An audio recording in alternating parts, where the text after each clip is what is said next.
And as the Trump administration's attacks on higher education escalate, two Rutgers University professors are leading the charge, drafting a one-page mutual defense compact.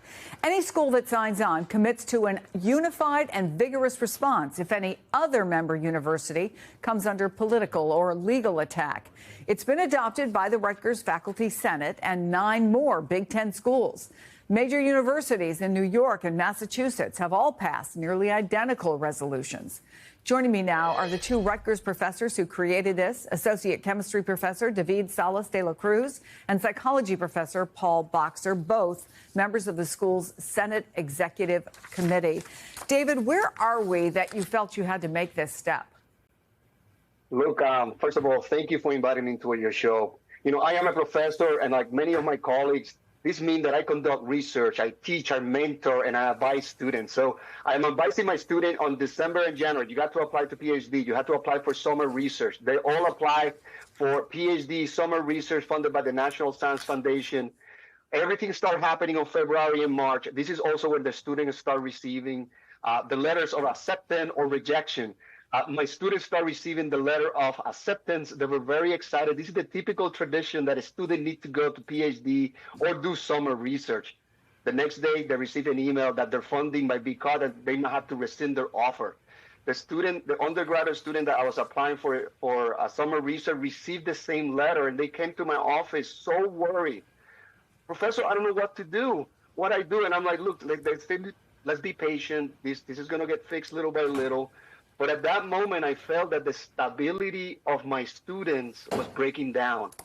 Not only that, a few weeks later, my junior student received an email that her NIH URISE grant that paid for tuition and paid for stipend was eliminated. That means that now her family need to figure out how to pay the last year, the senior year, they need to pay for college. So I felt that I needed to do something. We meet in the Senate every month. I started talking with Paul. I wanted to learn if this is happening everywhere. Paul and I started looking for information. We even met with some groups of Big Ten, and we learned that, yes, this is happening everywhere. This is where we sit down and we wrote it. We wanted to make sure that we had a clear idea and some clear pathway of how we can defend ourselves. But in reality, what I'm trying to defend is my students. You know, Paul, this definitely makes a statement. And correct me if I'm wrong, I don't think it provides financial backing from school administrators for some kind of joint defense fund. So tell me where you think this is going next and how it can work to accomplish what you want to do, which is to protect the independence of universities and as Paul said, or as David said, protect the students. Right. And again, thank you for having us and thank you for that question. You're right. Our original resolution does not stipulate a specific amount of money, but we're trying to think more broadly in terms of the ways in which universities can partner and collaborate. For example, if a number of universities can come together to engage in collaborative research and legal work, share strategies and tactics for their mutual defense, coordinated legal defense, and perhaps joint public relations. So part of what we're trying to do here is really offer a way in which universities can come together. I should say university senates, the faculty, the staff, the students can come together and put some pressure on administrators and other leadership, folks in leadership to come together and develop ways to work together. What are you hearing from your students?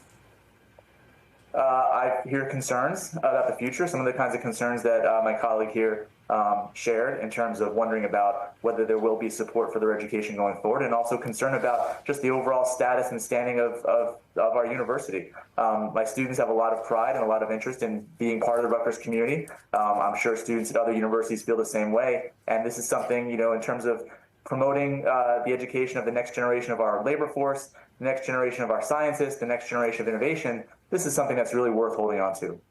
David, when you hear or read that President Trump has said that he's going to or wants to get rid of the tax-exempt status for Harvard, what even goes through your mind? I mean, first of all, wow, what the administrators in that university are thinking now. They're working hard. They're trying to figure out how to keep the stability of higher education, how to prevent the disruption and the tradition that have long shaped our country in education. Because ultimately, these administrators know, as that we are in the ground, we're the one running the show. They know that by weakening the stability of cultivating the next generation of informed citizens, informed innovators and leaders, at the end of the day, this is going to affect local, state, and national economies. And in the future, this is going to undermine the future economic prosperity. So those leaders are working hard to prevent all this as well as us. So, Paul, in our final 30 seconds, if you had his ear, what would you say to the president?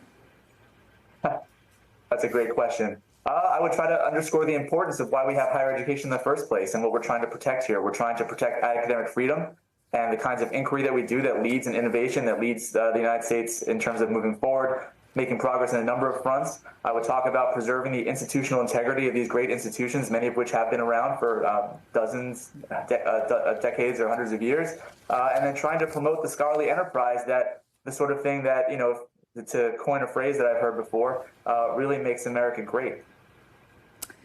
Professors David Salas de la Cruz and Paul Boxer, who are putting themselves out there at a challenging time for folks in higher education. Thank you. Thank you for coming on the show.